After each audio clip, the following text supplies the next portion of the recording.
Is Trump's White House signaling boots on the ground and more casualties as a result of his lawless war in Iran? I have the words from the Pentagon that is sending shockwaves through America coming up next. Let's begin this report with a second shockwave that is happening right now. Watch as tensions rise among Americans over something that impacts every one of us. And then I'll share the reason military families are now experiencing high anxiety over what the Pentagon just said. The looming energy crisis, those strikes on oil and gas facilities across the region, forcing many major producers, including the UAE and Kuwait, to announce they're reducing production, sending a ripple across the global economy. Americans already grappling with spiking prices at the pump, just 8 days into the war with Iran. Gas prices now up almost 50 cents since the war in Iran began, with no end in sight. The national average for a gallon of gas jumped 52 cents in just a week, according to Gas Buddy. And here in Los Angeles, a gallon going for $5.39 with no sign of letting up. Jet fuel prices soaring too. The CEO of United Airlines says this could soon push airline ticket prices higher. Tonight, oil prices are rapidly rising, now crossing $100 a barrel. And tomorrow, President Trump will be speaking to House Republicans here in Doral, Florida. These are some of the president's most loyal allies, but even some of them have questioned the president starting this war without congressional approval. President Trump just posted this on Truth Social, saying short-term oil prices, which will drop rapidly when the destruction of the Iran nuclear threat is over, is a very small price to pay for USA and world safety and peace. Only fools would think differently. Today, a gallon of gas is costing Americans $3.47. A week ago, it was about $2.99. This is a short-term disruption for the long-term gain. Short-term pain for the long-term gain. Short-term pain be for long-term gain. We're going to have some short-term pain with long-term gain. Short-term pay for a long-term gain. Some short-term pain, yes, but we've got some long-term gain. Short-term spike for a long-term gain. Some short-term pain for American consumers. We may have to deal with that in the short term. Short-term and temporary. Temporary short-term pain. It's going to suck in the short term. Some short-term pain. Short-term pain. We have to focus on the short term. Short-term. Short-term. Short-term. Short-term and long-term. Short-term blip. Hopefully this is a short-term pain. Short-term is highly outweighed of the long-term benefits. Some short-term pain for the long-term gain.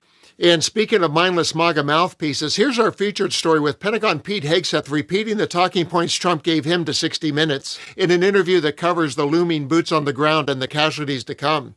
On U.S. strikes against Iran, Pete Hegseth says, "This is only just the beginning." He said during the interview, "The ability for us to be up over the top and hunting with more conventional munitions, gravity bombs, 500-pound, 1,000-pound, 2,000-pound bombs on military targets, that we haven't even really begun to start that effort of the campaign, which is going to showcase even more how we will execute on those objectives. It means we're fighting to win. It means we set the terms. We'll know when they're not capable of fighting. There'll be a point where they'll have no choice but to do that.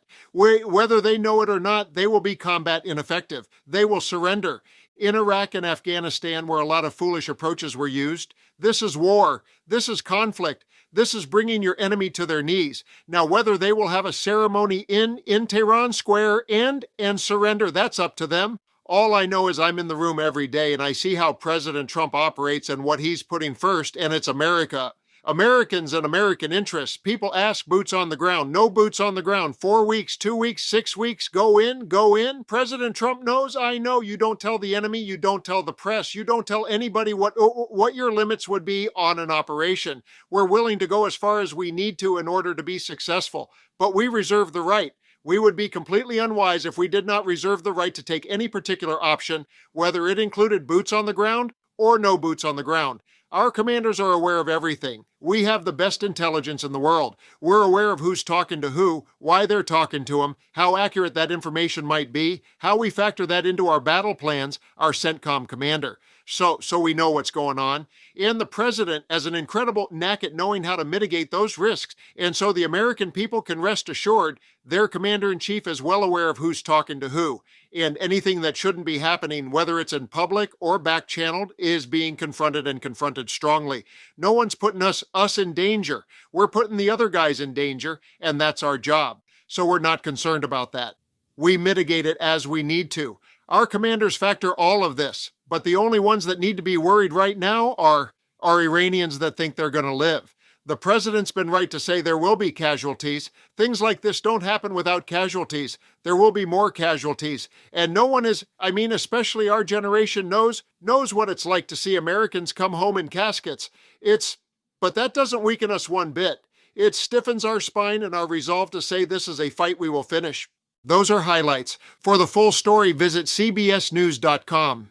If Hegseth's command of our troops is anything like his command of the English language, we are in trouble, but you already knew that. The truth is, the only qualification Pete Hegseth has to be the leader of our armed forces is being a blind follower to Donald Trump. Hegseth is only one resident of Trump's island of misfit toys, but he is the most dangerous. His inexperience and hubris combined with Trump's power-mongering and cognitive decline signals a bleak forecast, a high probability of boots on the ground, and a near 100% chance of more casualties.